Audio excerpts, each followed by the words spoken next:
जय श्री राम। दोस्तों, भारत में प्रथा है कि नवविवाहित जोड़े के माँ बाप पहले तो कुंडली मिलवाने आते हैं कि भैया इन दोनों की शादी की जा सकती है कि नहीं, और विवाह के बाद वो इसलिए आते हैं कि इन्हें संतान के बारे में कब सोचना चाहिए, बच्चे कितने हैं, फैमिली के बारे में आगे क्या दिख रहा है, वगैरह वगैरह। तो ऐसे में अधिकतर केसेस में जहां पे रिप्रोडक्टिव हेल्थ अच्छी दिख रही होती है कुंडली में, लड़का और लड़की की जो वर वधू है, तो बता दिया जाता है कि ऐसी कोई चिंताजनक बात है नहीं, और उसके बाद हम गाइड करते हैं कि कौन कौन सी दशाएं ऐसी है जहां पर संतान प्राप्ति में कम बाधाएं आएंगी। लेकिन कई पत्रिकाएं ऐसी होती है जहां पे रिप्रोडक्टिव हेल्थ बहुत ज्यादा अच्छी नजर नहीं आ रही होती, वहां पे दिखता है कि संतान प्राप्ति में बाधाएं आ सकती है, चाहे वो पुरुष की तरफ से हो चाहे वो महिला की तरफ से हो। तो कुंडली में उसे किस प्रकार ज्ञात किया जाता है, आने वाले 2 वीडियो में, इस वीडियो और अगले वीडियो में उसी के बारे में बात करेंगे। और जैसा कि आपने टाइटल देख ही लिया होगा, ये जो वीडियो है वो संतान तिथि के बारे में है। संतान तिथि है क्या, कैसे इसे ज्ञात किया जाता है, फलित इसका कैसे किया जाता है, आज इस सेशन में हम उसी के बारे में जानेंगे। तो और विलंब न करते हुए आइए आरंभ करते हैं आज की यात्रा।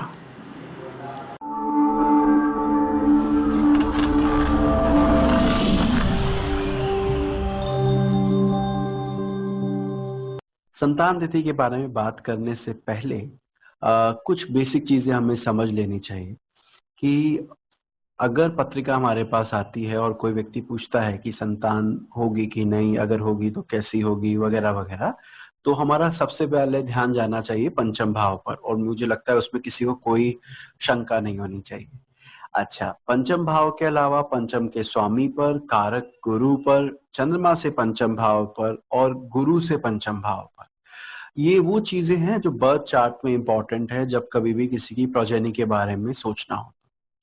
इसके बाद आ जाती है सप्तमांश कुंडली, D7 जिसे हम कहते हैं। सप्तमांश कुंडली भी ये बताती है कि संतान पक्ष कैसी रहेगी, कमजोर रहेगी, स्ट्रांग रहेगी, आपकी बात मानेगी कि नहीं मानेगी, आपके खिलाफ जाएगी क्या, आपके नाम का दुरुपयोग करेगी, आपके नाम का सदुपयोग करेगी, आपसे ज्यादा नाम कमाएगी, वगैरह वगैरह। वो चीजें देखनी हो तो D7 चार्ट एक बेहद अच्छा टूल है जिसका इस्तेमाल आप कर सकते हैं। अब मान लीजिए मुझे वहां पर सभी जगह पर थोड़ी थोड़ी नकारात्मक प्रभाव दिखे, कहीं पे थोड़ा ज्यादा, कहीं पे थोड़ा कम, लेकिन नेगेटिविटी बहुत नजर आ रही है या चैलेंजेस बहुत नजर आ रहे हैं संतान प्राप्ति में, तो हम इस टूल का इस्तेमाल करते हैं जिसका नाम है संतान तिथि। अब इसको कैसे देखा जाता है, आइए समझते हैं। तो आप कह सकते हैं प्रोजेनी मीटर की तरह आप इसको यूज कर सकते हैं मेजर करने के लिए कि भैया कितना संतान सुख की संभावना है। इससे जुड़ा जो श्लोक है वो कुछ इस प्रकार से है जो अभी आप अपनी स्क्रीन पर देख रहे हैं। मैं इस श्लोक पर ना जाते हुए सीधा इसकी हिंदी पर आता हूं, या इसका जो कंटेंट है वो समझाता हूं। देखिए, सबसे पहले ये प्रश्न मार्ग में भी बताई गई है, एक बुक है, क्लासिकल बुक है प्रश्न ज्योतिष की, उसे प्रश्न मार्ग कहते हैं। तो प्रश्न मार्ग में भी इस मेथड के बारे में बताया गया है और होरा में भी बताया गया है। तो क्या करना है कि जन्म कुंडली या प्रश्न कुंडली जो भी आपके पास अवेलेबल हो, उसमें सूर्य और चंद्रमा के भोगांश पर ध्यान दें। दोनों की डिग्रीज, दोनों के लॉन्गिट्यूड को 5 से गुणा करें। संतान चंद्र जब 5 से दोनों को गुणा कर देंगे तो जो मून के लॉन्गिट्यूड आएंगे उसको संतान चंद्र कहेंगे, और जो सूर्य के डिग्री आएगी उसको संतान सूर्य कहेंगे। कैसे निकलती है मैं अभी आपको मैन्युअली निकाल कर दिखाऊंगा। तो संतान चंद्र में से संतान सूर्य के भोगांश को घटा दें, माइनस कर दें, और जो उत्तर आए उसे 12 से भाग देते हैं। उसके आधार पर आप तिथि निकाल सकते हैं। आप में से काफी सारे लोग ऐसे होंगे जिन्होंने कभी भी तिथि हाथ से नहीं निकाली है, उन्होंने हमेशा पंचांग खोलकर या जो भी आपके पास सॉफ्टवेयर है उसके थ्रू देखा है। तो आज आप तिथि निकालना भी सीख जाएंगे और साथ ही साथ आप ये संतान तिथि भी निकाल देंगे। तो आरंभ करते हैं।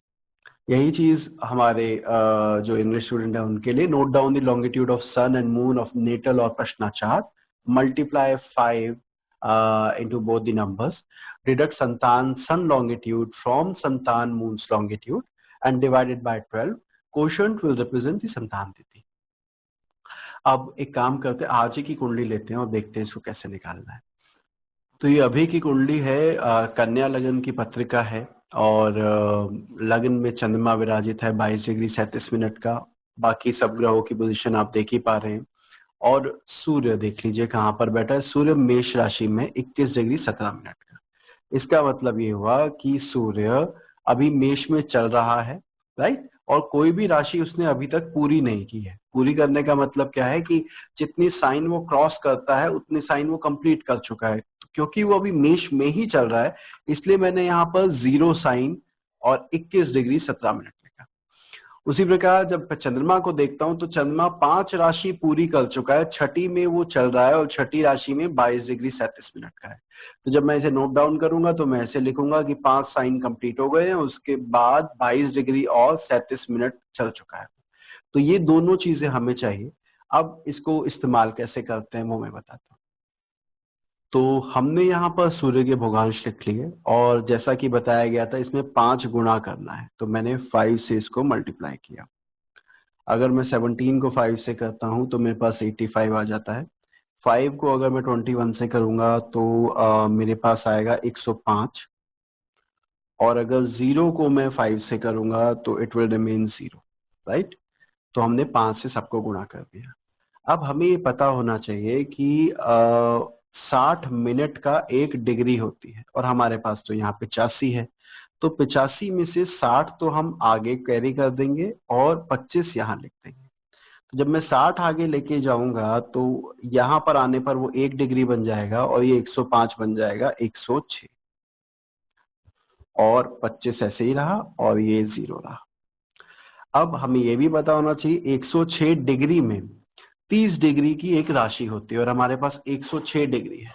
तो अगर मैं 106 में से 30 डिग्री के फैक्टर्स निकालूं तो मैं देखूंगा कि 3 यानी 90 निकल जाएगा इसमें से। अगर मैं इसको 30 से डिवाइड करता हूं तो 90 तो निकल जाएगा, बाकी यहां पर बच जाएगा 16।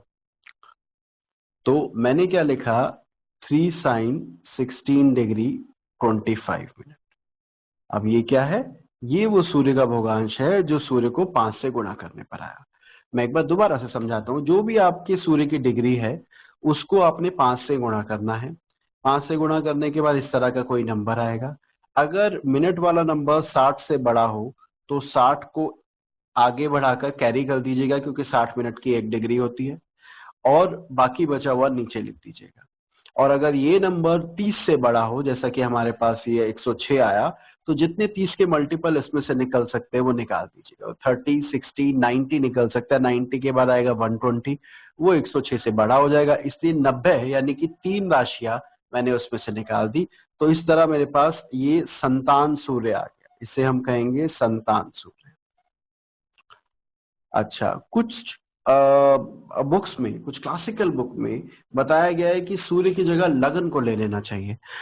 लेकिन क्योंकि तिथि की बात कर रहे हैं और अधिकतर सूर्य का प्रयोग ही तिथि में होता है, तो जो लग्न वाला जो कॉन्सेप्ट जहां बताया भी गया है उस पर मेरा ज्यादा विश्वास नहीं है। मैं उसको ज्यादा फॉलो नहीं करता और मैं इसी के द्वारा देखता हूँ जो मैं आपको बता रहा हूँ। अब यही प्रोसेस हम फॉलो करेंगे चंद्रमा के। आइए अब चंद्रमा का निकालते हैं, इसको रख लेते हैं अपने पास। हमारे मून की डिग्री थी 5 राशि, 22 अंश और 37 कला। और अगर डिग्री मिनट में कहें तो 5 sin 22 degree and 37 minute. Now as we discuss, हमें इसको 5 से मल्टीप्लाई करना है। 5 से मल्टीप्लाई करने पर अगर मैं इसे करता हूं तो मैं 185 आ जाता है। इसको करता हूं तो 110 आ जाता है आई गेस। और जब मैं थर्ड वाले पार्ट को करता हूं तो मेरे पास आ जाता है 25, राइट। अब हमें क्या करना है, वैसे ही कि ये क्योंकि 185 है और 60 से बड़ा ये हो नहीं सकता, तो 60 के मल्टीपल निकाल दिए। तो 60 इंटू 3 180 होता है।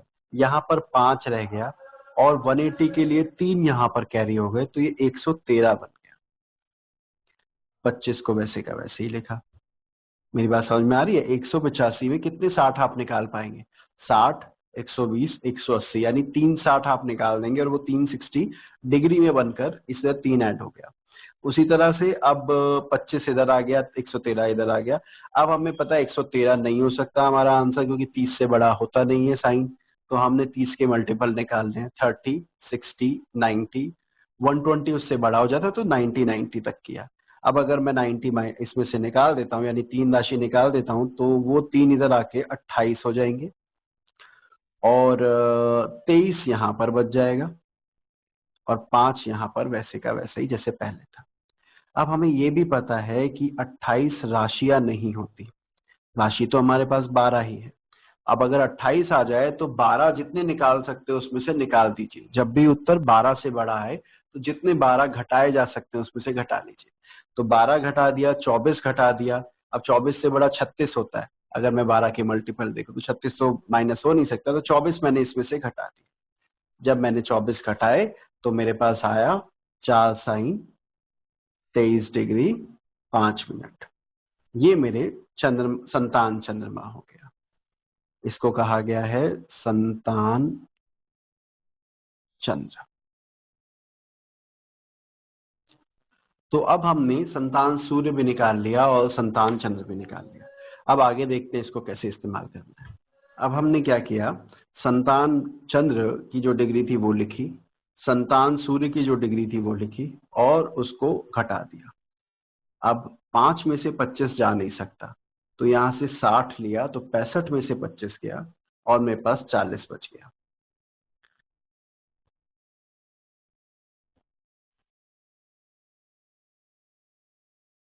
अब यहां 22 बचा, 22 में से 16 अगर जाता है, 22 में से 16 यदि जाता है तो मेरे पास 6 बचेगा।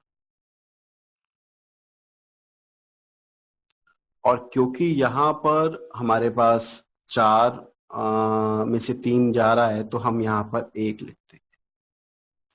अब क्या करना है, अब जो मेरा ये उत्तर आया इसको मैंने डिग्री में कन्वर्ट कर दिया, तो ये 30 और ये 6, 36 हो गया, राइट। 36 degree and 40 minute. अब अगर मुझे तिथि निकालनी है तो बहुत सिंपल तरीका ये होता है मित्रों कि जो आपका फाइनल उत्तर आए, 36 जैसे आया, उसको 12 से भाग दे दीजिए, क्योंकि एक तिथि जब सूर्य और चंद्रमा के बीच में 12 डिग्री का अंतर होता है उसके बराबर होती है। तो अब ये 36, 40 जो आ गया ये हमारा हो गया अंतर। और अब इसमें से अगर तिथि निकालनी है तो 12 के जितने मल्टीपल घटाए जा सकते हैं घटा दीजिए। तो 12 चला गया, 12 के बाद 24 चला गया, 36 चला गया, यानी 3 तिथियां पूरी हो चुकी हैं। चौथी तिथि चल रही है, क्योंकि ये 36 के बाद भी कुछ नंबर आ रहा है, यानी कि 36 तक तो वो 3 कंप्लीट कर चुका है, चौथी तिथि चल रही है। अब चौथी तिथि यानी कि चतुर्थी। तो इस कुंडली में संतान तिथि जो आज हमने अभी निकाली, इसमें संतान तिथि जो आएगी वो चतुर्थी आएगी। अब इसका क्या करें अगर चतुर्थी आ गई तो। अब बताया गया है संतान तिथि निकालने के बाद पहले तो ये देखिए कि जन्म जो तिथि निकली है वो शुक्ल पक्ष की है या कृष्ण पक्ष की। जैसा कि आप जानते हैं कि कृष्ण पक्ष को ज्यादा शुभ नहीं मानते। नॉर्मली कहा जाता है जितने भी शुभ कार्य हैं शुक्ल पक्ष में करने चाहिए। तो अगर शुक्ल पक्ष आता है तो वो ज्यादा बेहतर है, कृष्ण पक्ष आता है तो उसको कमजोर माना गया है, कुछ कमी मानी गई है। उसके बाद छिद्र तिथि की बात की गई है। तो ये छिद्र तिथि क्या है, देखिए छिद्र तिथि होती है चतुर्थी, षष्ठी, अष्टमी, नवमी, द्वादशी और चतुर्दशी। अगर मैं इनको नंबर्स में बोलूं तो 4th, 6th, 8th, 9th, 12th and 14th, इसको इनको छिद्र तिथि कहा गया है। तो अगर आपका उत्तर छिद्र तिथि आ रहा है या अमावस्या आ रहा है या फिर कृष्ण पक्ष का इस तरह के कोई क्षीण तिथि आ रही है, तो ये माना गया कि संतान प्राप्ति में बाधाएं दिखती है। शास्त्रों में तो यहां तक बताया गया कि तिथि के अनुसार आप पूजन भी कर सकते हैं, उपाय भी कर सकते हैं और उस उपाय से आपको विशेष लाभ होगा। कैसे देखें इसको। मान लीजिए आपका उत्तर कृष्ण पक्ष की पड़वा से पंचमी के बीच है, यानी कि प्रथमा तिथि से लेके पंचमी तिथि के बीच कृष्ण पक्ष की। तो ये कहा गया कि सर्प की पूजा करना आपको लाभ देगा। यदि उत्तर षष्ठी से दशमी तक आया तो स्कंद भगवान, जिन्हें कार्तिकेय जी भी कहा जाता है, दक्षिण भारत में इनकी बहुत पूजा होती है, उनकी उपासना विशेष फल देती है। और अगर उत्तर आपका दशमी से लेकर 15वीं तिथि या यूं कहूं अमावस्या तक आ जाता है, तो बोला गया भगवान हरि की उपासना करना, विष्णु भगवान की उपासना करना विशेष लाभ देता है। देखिए, रेमेडी वाला पार्ट मैंने सिर्फ इसलिए बताया कि शास्त्र में क्या दिया है आपको मैं बता सकूं। आप इसको इस्तेमाल करें, खुद देखें कितना असर आता है इसका, कितना नहीं, क्योंकि ये इस टॉपिक पर डिबेट हो सकती है। क्योंकि जो हिंदू धर्म के हैं वो तो डेफिनेटली इसको फॉलो कर सकते हैं, जो किसी और मजहब के हैं, किसी और रिलीजन के हैं, तो हर एक को तो ये रेमेडी नहीं बताई जा सकती। अगर बता भी दे तो उनका विश्वास नहीं होगा इन सब चीजों में, तो फिर इतना असर वहां देखने को नहीं मिलता है। लेकिन इस टॉपिक को अभी हम यहीं तक रखते हैं, उपाय वाले पार्ट को। लेकिन अगर तिथि आपकी कृष्ण पक्ष की आती है, अमावस्या आती है, या जो तिथियां मैंने आपको बताई है अगर वो आती है, तो इसको अच्छा नहीं माना गया। तो इस तरह से आप संतान तिथि को ज्ञात कर सकते हैं। अब मैं चाहूंगा कि आप लोग मुझे संतान तिथि के बारे में बताएं, निकाल कर बताएं, और बताएं कि आपकी क्या क्या उत्तर आ रहे हैं। मैं एक आपको डेट दे रहा हूं, आप उस डेट के लिए निकालिए और कमेंट सेक्शन में मेंशन कीजिए कि आपका उत्तर क्या आया, किस तरह निकाला। और अगर कोई डाउट या कहीं कोई संशय भी होता है कि ये निकलता कैसे है, तो जरूर आप मुझे कमेंट सेक्शन में पूछ सकते हैं। हमारी टीम आपको रिवर्ट कर देगी, आंसर दे देगी कि हमारा क्या मत है इसके बारे में। ओके, तो आप एक तिथि नोट कर लीजिए। एक काम करते हैं, 14 मई 2020 सुबह 11 बजे, और प्लेस ले लीजिए उज्जैन। आप इस दिन की संतान तिथि निकालकर कमेंट सेक्शन में मेंशन करें। जो उत्तर सबसे सही और सबसे पहले होगा उसके लिए कुछ विशेष उपहार हमारी ओर से रहेगा। तो आप जरूर प्रयास करें, कमेंट सेक्शन में लिखें। अगर उत्तर सही रहा तो हम रिवर्ट करेंगे, आने वाले वीडियो में बताएंगे भी किसका उत्तर सबसे सही था। अगली बार मिलेंगे, इसी विषय को और विस्तृत रूप से जानेंगे, और कैसे संतान प्राप्ति के लिए हम रिप्रोडक्टिव हेल्थ को चेक कर सकते हैं कुंडली में, उस बारे में बात करें। आज के लिए इतना ही रखते हैं। आशा करता हूँ ये वीडियो आपको अच्छा लगा हो। आई नो इसमें मैथमेटिकल पार्ट थोड़ा बहुत था, देखिए इतना तो करना ही पड़ेगा। वैसे भी आपको एक चीज बता दूं, ज्योतिषी का जो सबसे पहला गुण बताया गया है, तो उसके लिए लाइन आती है, गणितेषु प्रवीण हो जा। गणित में प्रवीण होना चाहिए वह व्यक्ति। आई नो अभी तो हमारे पास लैपटॉप है, कंप्यूटर है, सेल फोन है, तो हम इजीली निकाल सकते हैं ये सारी चीजें। लेकिन कुछ चीजों की कैलकुलेशन हर सॉफ्टवेयर में नहीं मिलती, जैसे कि संतान तिथि की। तो क्योंकि ये हर सॉफ्टवेयर में नहीं मिलती, इसलिए मैन्युअली तो निकालना ही पड़ेगा। आप कोशिश कीजिए, कुछ और आपको जानकारी चाहिए हो तो बताइएगा। आशा करता हूँ आपका ज्ञानवर्धन हुआ हो। यदि ज्ञानवर्धन हुआ हो तो इस वीडियो को लाइक करना ना भूले। आपके लाइक हमें और बेहतर कार्य करने को प्रोत्साहित करते हैं।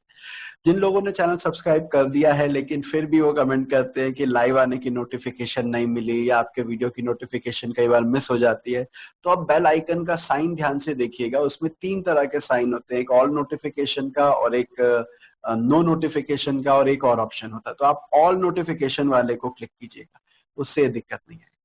जिन लोगों ने सब्सक्राइब नहीं किया है वो इस चैनल को सब्सक्राइब कर सकते हैं। मिलते हैं अगली बार नए विषय के साथ। जय श्री राम।